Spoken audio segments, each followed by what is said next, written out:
Welcome back. Bulletin के करेंगे बाकायदा आगाज। आपको बताएंगे कश्मीर में पुलिस ने कार्रवाई करते हुए अगवा किए गए 3 मकवियों को बाजियाब करवा लिया है। पुलिस ने बताया है कि बाजियाब मकवियों में मक्खी जगदेश, जयदेव और डॉक्टर मुनीर नायद शामिल हैं। मकवियों की बाजियाबी के लिए कश्मीर में गुज़श्ता 4 रोज से धरना जारी है।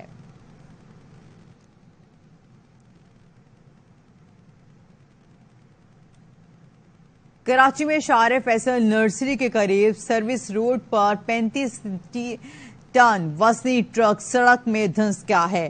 ट्रॉलर पर सरिया लोड था जिसको मजदूरों की मदद से ऑफलोड किया जा रहा है। मजीद जानते हैं हमारे नुमाइंदे अदनान राजपूत से। जी अदनान।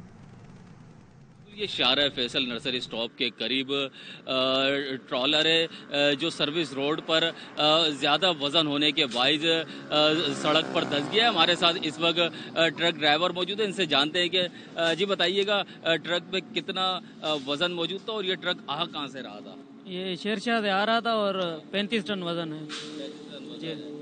35 टन सरिया ट्रक पर लदा हुआ था, जबकि और ये इस ट्रक को माल जो है ट्रक के अंदर जो सरिया मौजूद है इनको मजदूरों की मदद से दूसरी जगह मुंतकिल किया जा रहा है, जबकि इस हादसे में कोई जानी नुकसान नहीं हुआ। जी।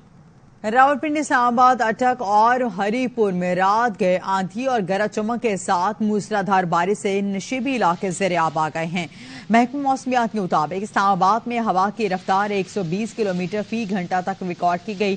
तेज हवाओं के बायस मुख्तलिफ मकामात पर दरख्त उखड़ गए। विफाकी दारकूमत की मुख्तलिफ सड़कों पर पानी जमा हो गया। अटक और गिरदोनवाब में भी तेज बारिश से गर्मी का जोर टूट गया। हरीपुर और अतराफ में गरज चमक के साथ मूसलाधार बारिश से भी जल थल एक हो गया। आइंदा 24 घंटों के दौरान मुल्क के बेशतर इलाकों में मौसम गर्म और मरतूब रहने का इम्कान है।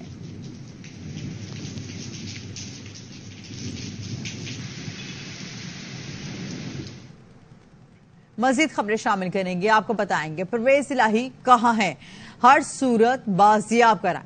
आज अदालत लाएं। लाहौर हाई कोर्ट का चौधरी परवेज इलाही की बाजियाबी के लिए तहरीरी हुकुम।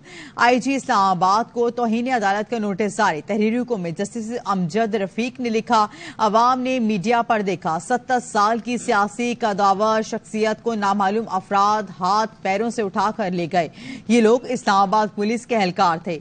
ये देखकर लोगों को लग रहा होगा कि आईन खतरे में है। तौहीन अदालत तो आप पर लगती है। आपने अपने दार इख्तियार से बाहर एक पुलिस ऑफिसर को नोटिस भेजा। नून लीगी रहनुमा ताताड़ की लाहौर हाई कोर्ट के जज के खिलाफ फर्जा सराई। कहा मुलजिम को सिक्योरिटी देकर घर तक पहुंचाने की बात नहीं करनी चाहिए थी। ताताड़ की मौनी सलाही पर भी तनकीद। बोले बाप वजीर आला था तो यहाँ अयाशी के मुश्किल वक्त आया तो भाग गए। पुलिस अफसर जो अपने फराइज निभाते हुए एक काम करता है, पुलिस अफसर का क्या कसूर है? आज शो कॉज नोटिस की बातें हो रही हैं, शो कॉज नोटिस दिए जा रहे हैं, कंटेम्प्ट की बातें हो रही हैं। कंटेम्प्ट तो आप पे लगता है कि आपने अपनी जुरिस्डिक्शन से हट के बाहर की एक जुरिस्डिक्शन से एक आईजी को शो कॉज किया है। कंटेम्प्ट तो आप पे लगता है कि आपको चाहिए था कि कोई कानून, कोई ज़ाब्ते का आप ख्याल करते और इस तरह के ऑर्डर पास ना करते कि घर तक छोड़ के आओ। ये जो परवेज इलाही साहब पे केसेस है, ये किसी ने बनाए नहीं है, ये इनका अपना किया धरा है, ये इनके अपने करतूत हैं जो इनके सामने आए हैं। साहबजादे जो हैं वो कह रहे हैं Parvez Elahi in pain, moans in Spain. बुजुर्गी की इस हालत में अपने वालिद को तने तना छोड़ के जो बेटा बाहर अयाशी कर रहा हो, लंदन के महंगे तरीन होटलों में कयाम कर रहा हो। जब बाप वजीर आला था तो मुकम्मल अयाशी यहाँ पे थी। जैसे ही बाप पर मुश्किल आई भाग दौड़े बाहर के मुल्क। और यहाँ पे आपको बताएंगे परवेज इलाही की गिरफ्तारी के खिलाफ मुकदमे की समाअत। जस्टिस अमजद रफीक ने एक दिन के लिए लाहौर में मुकदमे की समाअत की। जस्टिस अमजद रफीक आज की कॉज लिस्ट के मुताबिक मुल्तान में केसेस की समाअत करेंगे। परवेज इलाही बाजियाबी केस अभी तक किसी और बेंच में नहीं लग सका।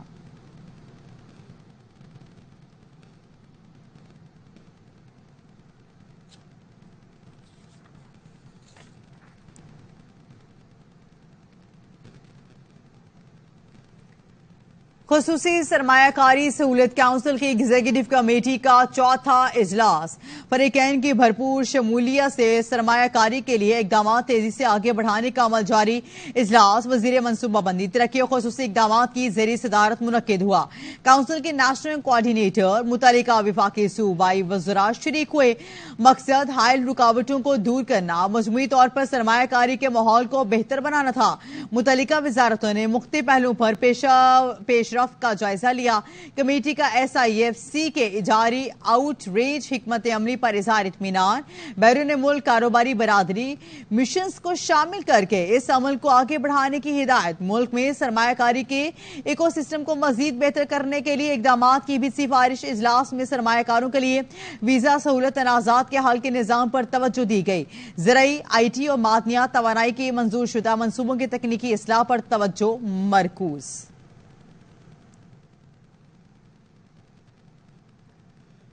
ताजी रहनुमा जुबैर मोतीवाला कहते हैं, हफ्ते के रोज हमारी army chief general Asim Munir से तकरीबन 4 घंटे तक मुलाकात जारी रही और मुलाकात में हर हवाले से भी उन्होंने क्या जवाब हुआ और क्या बातचीत हुई, मजीद डिटेल्स लेंगे इस ब्रेक के बाद। Welcome back. और यहां पे आपको बताएंगे कि ताजी रहनुमा जुबैर मोतीवाला कहते हैं, हफ्ते के रोज हमारी army chief general Asim Munir से तकरीबन 4 घंटे तक मुलाकात जारी रही। मुलाकात में हर सवाल का जवाब दिया गया। आर्मी चीफ की गुफ्तगू से लग रहा था कि वो होमवर्क करके आए हैं। आर्मी चीफ मुकम्मल ब्रीफ थे और हमें मुतमिन किया गया। कमर जावेद बाजवा से भी मुलाकात हुई थी, लेकिन जनरल आसिम मुनीर का होमवर्क मुकम्मल था। पाकिस्तान तब्दील होने वाला है। मुलाकात के लिए तो बड़ी खुशाइन थी। ये जो जनरल साहब की जो बॉडी लैंग्वेज थी वेरी इंप्रेसिव। तकरीबन 4 घंटे 4.5 घंटे जो है ना ये मुलाकात चली। उन्होंने ये बात की कि मैं जब MBS से मिला हूं तो उन्होंने ब्यूरोक्रेसी की और करप्शन की शिकायत की। किसी सूरत में भी हम जो है उसको करप्शन को खत्म करेंगे, ब्यूरोक्रेसी है उसके जो हर्डल्स हैं उसको खत्म करेंगे। उन्होंने अपने तौर पर अपनी स्कीम में तो खत्म कर लिया ना SIFC को, तो उन्होंने तो GHQ में उसको किया है। आप कॉन्फिडेंट है कि ये जो इकदाम हैं ये लॉन्ग टर्म में मईशत को इस्तेकाम देंगे? लॉन्ग टर्म नहीं, अभी अगर आप शॉर्ट टर्म देखें, ये जो 9 तारीख को MBS से आ रहे हैं पाकिस्तान, समझता हूँ कि इतनी बड़ी बात हुई है तो जरूर ये जो है ना फंड्स भी ट्रांसफर होंगे। अगर $5 बिलियन भी अगर ट्रांसफर हो जाते हैं, सेंटिमेंट चेंज हो जाएगा, पिक्चर चेंज हो जाएगा। Army chief positive about it कि अच्छी इन्वेस्टमेंट आ रही है सऊदी अरब से? उन्होंने एक चीज को खोल के बयान किया। मैं समझता हूँ कि वंडरफुल पर्सन और उन्होंने बड़ा हमको हिम्मत दिलाई है। उन्होंने कहा कि मैं MBS के पास गया, उन्होंने कहा मैंने $1-2 बिलियन लेने के लिए नहीं आया हूँ, मैं $25 बिलियन मुझे चाहिए, ये स्कीम है। जब 25 बिलियन को उन्होंने हाँ कह दिया तो उन्होंने कहा मैं एक और आपसे रिक्वेस्ट करना चाहता हूँ। वो रिक्वेस्ट ये है कि $10 बिलियन आप मुझे जो देंगे वो मैं आपको डॉलर में वापस नहीं करूँ, वो मैं आपको रुपयों में करूंगा, जिसकी जरूरत आपको यहाँ होगी। तो वो $10 बिलियन अगर हमारे पास स्टे कर जाते हैं विदाउट पेइंग बैक, तो ये तो एक बहुत बड़ा इनकलाब होगा। वो बोला। इसके बाद मैं फिर क्या UAE MBZ से बात की, मोहम्मद बिन जैद से, उससे भी मैंने सारी बातें की। उन्होंने एग्री किया कि बिल्कुल जी मैं भी इसी सेम टू सेम चीजें मैं भी करूंगा। तो $50 बिलियन का उन्होंने कमिटमेंट लेके आए हैं। तो $50 billion, can you imagine for Pakistan. इसके बाद उन्होंने ये बात की कि मैं कतर और कुवैत जा रहा हूँ, वहां से भी मैं इतनी रकमों की इंशाअल्लाह ताला उम्मीद रखता हूँ कि मैं लेके आऊँ। मज़ीद खबरें शामिल करेंगे, आपको बताएंगे साबिक सदर FPCCI अंजुम निसार कहते हैं, आर्मी चीफ ने ताजरों से मुलाकात में कहा कि अपनी मईशत पर तवज्जो दें, डॉलर्स के पीछे ना भागें। आर्मी चीफ SFI से मुतालिक बहुत कमिटेड हैं। उन्होंने ताजरों को एतमाद दिलाया और कहा कि घबराएं नहीं। आर्मी चीफ ने कहा कि सियासी जमातों ने वादों के मुताबिक डिलीवर नहीं किया। सियासी जमातों की बस कोशिश रहती है कि पावर के साथ चिपके रहें, 5 साल में डिलीवर करें ना करें, इससे उनको कोई पूछने वाला ना हो। तरीन मुलाकात में क्या आपको सिपाही सालार परेशान नजर आए? यकीनन परेशान नहीं नजर आए, वरीड तो यकीनन होंगे। ये लाहौर और पंजाब के जो सरकर्दा जो बिजनेसमैनों को बुलाया गया था और ये कराची के बाद ये दूसरी मीटिंग थी। सबसे ज्यादा क्या सवालात उठाए गए, रद्द अमल था चीफ का? माजी में जो भी हम गलतियां कॉन्टिन्यूसली करते आए हैं उसका वो निचोड़ इस वक्त सामने आया है। आपकी जो इकॉनमी इस वक्त उसकी हालत अच्छी नहीं है। SIFC जो है एक तो इसके मुतालिक वो बड़े कमिटेड थे कि इसमें जो भी हर्डल्स होंगी हम फौरन उसको दूर करेंगे। एतमाद की बात कर रहे थे, बिजनेस कम्युनिटी को कह रहे थे कि आप अपने इकॉनमी पर यकीन करें और ये जो डॉलरों की तरफ जो सारे भाग रहे हैं ये इस तरफ ना भागें। फ्रॉम सऊदी अरेबिया $25 बिलियन की वो कह रहे थे कमिटमेंट उन्होंने की है। UAE ने भी $25 बिलियन की कमिटमेंट की है। अरे वो कॉन्फिडेंस दे रहे थे कि आप घबराएं नहीं। ये उन्होंने जरूर कहा कि हमारी जो पॉलिटिकल पार्टीज है उतना डिलीवर नहीं करती जितने वादे करके आती हैं और उनकी स्ट्रगल यही रहती है कि हम हर सूरत पावर के साथ चिपके रहें। ये उनका बेसिकली गुफ्तगू करने का जो मेन मतवा नजर था वो ये था कि जी वो चाहे डिलीवर कर सकें या ना कर सकें, वो कहते हैं हम 5 साल के लिए आगे हैं, अब हमें कोई ना पूछें कि हम जो मर्जी करें, 5 साल बाद हमसे सवाल किया जाए। मजीद खबरें शामिल करेंगे, आपको बताएंगे हमने मजमूई चीनी का 3% एक्सपोर्ट करने की इजाजत दी थी। रहनुमा पीपल्स पार्टी नवीद कमर कहते हैं सरप्लस की सूरत में चीनी एक्सपोर्ट ना करते तो क्या करते। स्मगलिंग मुल्क की मईशत को बुरी तरह मुतासिर कर रही है। स्मगलिंग का प्राइमरी रूट इस वक्त बलोचिस्तान है। निगरान वजीर आजम वजीर दाखिला का ताल्लुक भी बलोचिस्तान से है। अगर उनको स्मगलिंग की रूट का नहीं पता तो हैरान नहीं हो सकता हूं।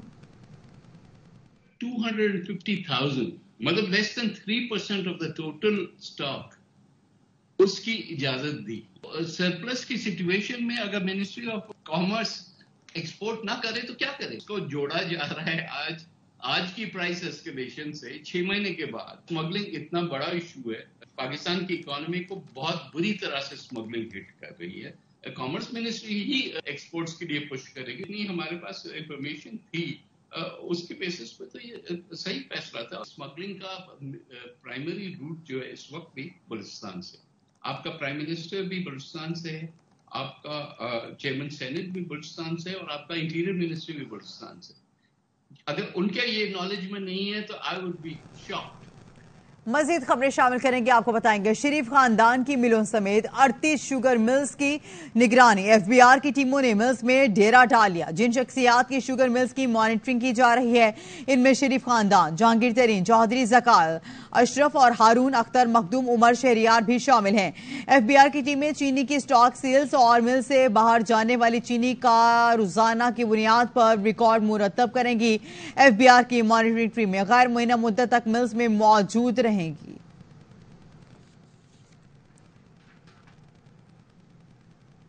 इसी हवाले से आपको बताएंगे मुल्क में चीनी का बहरान संगीन हो गया है। डबल सेंचुरी के बाद भी चीनी की परवाह जारी है। निर्ख दिनों की बजाय घंटों में बढ़ने लगे। चमन में 230 रुपए फी किलो तक जा पहुंची। क्वेटा में 220 रुपए हो गए। सखर में 24 घंटे में 30 रुपए फी किलो इजाफा, कीमत 220 रुपए तक पहुंच गई। रावलपिंडी, जहलम, अटक और चकवाल समेत पंजाब के कई शहरों में चीनी 210 रुपए फी किलो फरोख्त की जा रही है। प्राइस कंट्रोल कमेटियां और जिला इंतजामिया कहीं नजर नहीं आ रही। शहरी चीनी के हुसूल के लिए दर दर ठोकरें खाने लगे हैं।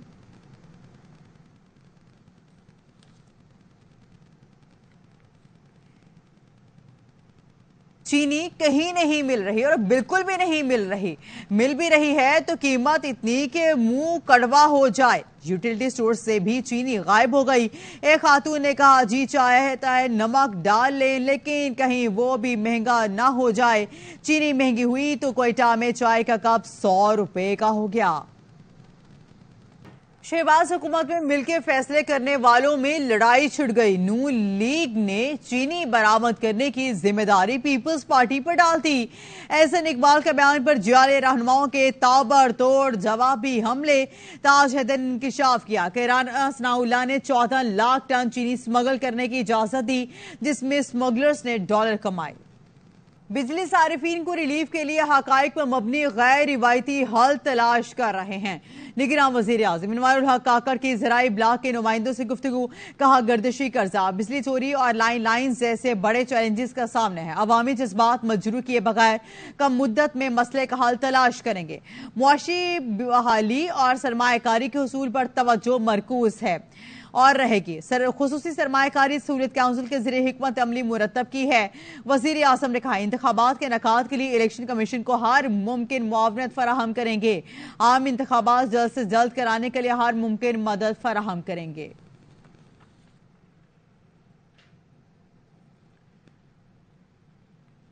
और यहां पे आपको बताएंगे भारी भरकम बिजली के बिल्स के सताए कराची वालों के लिए बड़ी खबर आ गई।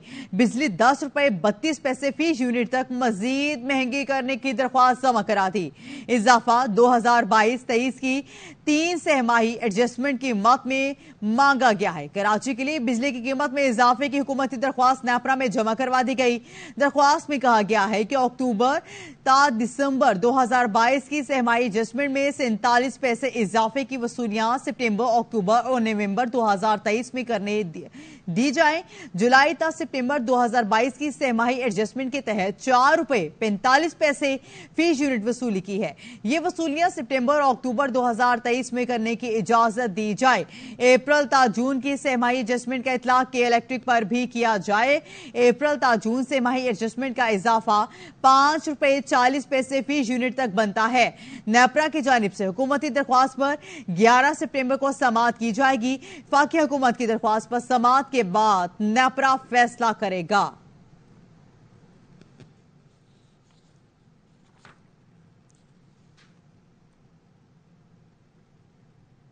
मोबाइल बचाना चाहते हैं तो अंदर की जेब में रखें, निगरान वज़ीर दाखिला सिंध का मशवरा। हारिस नवाज कहते हैं स्ट्रीट क्राइम के खात्मे के लिए सख्त इकदाम कर रहे हैं। शहरियों से दरख्वास्त है वो भी ताउन करे, कोई सियासी दबाव नहीं, कच्चे के साथ पक्के में भी ऑपरेशन करेंगे। जुल्म के ज़ाब्ते हम नहीं मानते। कश्मीर में कच्चे के डाकुओं से तंग शहरियों का कौमी शाहराह पर धरना तीसरे रोज भी जारी रहा। और इसके बाद आपको बताएंगे कि रिटायरमेंट में 10 दिन रह गए हैं। चीफ जस्टिस अहम तरीन मुकदमों को फैसले करके जाएं, एहतजाज एहसन का मुतालिबा। कहा उम्मीद है उमर अता बंदियाल बेयकीनी को पीछे छोड़कर नहीं जाएंगे। हो सकता है जस्टिस फायज इन फैसलों को तस्लीम ना करें। लतीफ खोसा का वक्त पर इलेक्शन न कराने पर पिशावर से वकला तहरीक शुरू करने का ऐलान। बोले अता ताड़र और मरियम को शर्म आनी चाहिए, उन्होंने लोगों को उकसाने की कोशिश की ताकि कोई जेल में चेयरमैन पीटीआई को कत्ल कर दे। मजीद आपको बताएंगे चेयरमैन पीटीआई की अहलिया बुशरा बीबी ने हिफाजती जमानत के लिए हाई कोर्ट से रुजू कर लिया। लाहौर हाई कोर्ट में दायर दरख्वास्त मौक़िफ़ इख्तियार किया कि उनके और चेयरमैन पीटीआई के खिलाफ सियासी बुनियादों पर मुकदमा दर्ज किए गए हैं। नैब, एफआईए और एंटी करप्शन में इंक्वायरीज ज़ेरे इल्तवा हैं। कुछ मुकदमे जाहिर भी नहीं किए जा रहे। दरख्वास्त में इस्तदा की गई कि तमाम जाहिर और गैर जाहिर मुकदमात की तफसीलात फराहम करने का हुक्म दिया जाए। दरख्वास्त में यह भी इस्तदा की गई है कि बुशरा बीबी को किसी भी मुकदमे में गिरफ्तारी से रोकने का हुक्म दिया जाए।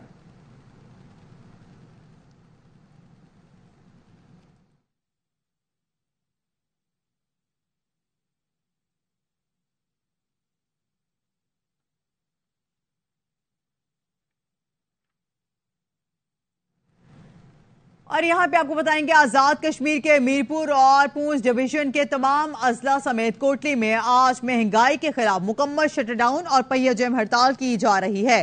कोटली के आबशार चौक पर शहरियों की बड़ी तादाद रात से ही जमा है।